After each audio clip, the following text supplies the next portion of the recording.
Hey guys, Keyiter here. Welcome to another episode of my devlog. I'm making a 2D puzzle game called Soul Blossom. Long time no see, but I can finally say that I finished all of the map arts for the game. Today I'm gonna talk about the visuals of the 4th level, which is also the last level.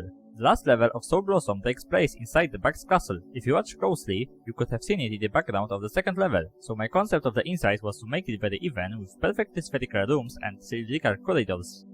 I've painted a base game layer with a very hard stabilizer and a huge brush. Then, I've placed some elements necessary for gameplay like platforms and walls. It turned out nice, but I've encountered a problem.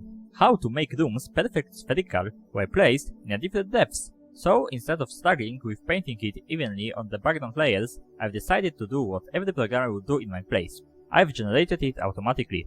In the beginning, I wanted to calculate all of the distances from the centers of the spheres and carve the holes in the textures, but I found that it was a bit of overkill.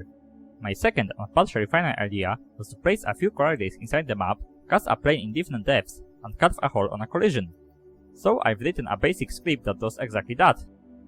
The effect was okay. The rooms turned out really nice, but the problem was in the corridors.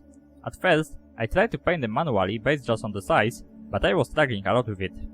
So instead of doing less work and trying just a bit harder, I've created a simple 3D model of the level and repeated the whole texture carving process. I've used mesh corridors for that, so I've carved only contours, but was modern enough to just quickly remove the insides in Keyiter.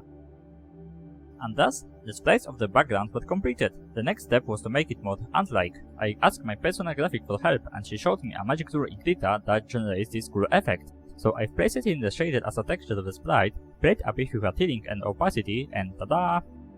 It started to look nice, but it still felt a bit empty, so I've made a few scaffoldings and placed them around the level.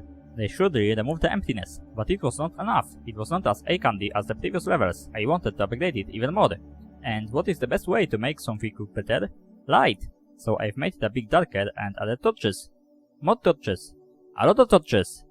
And that's the final effect. Of course, it still lacks the gameplay elements like flowers, bugs, vines, crates, etc. But I hope that you like it. Let me know in the comments what you think. That's all for today. Leave a like, comment, subscribe, and see you again next time.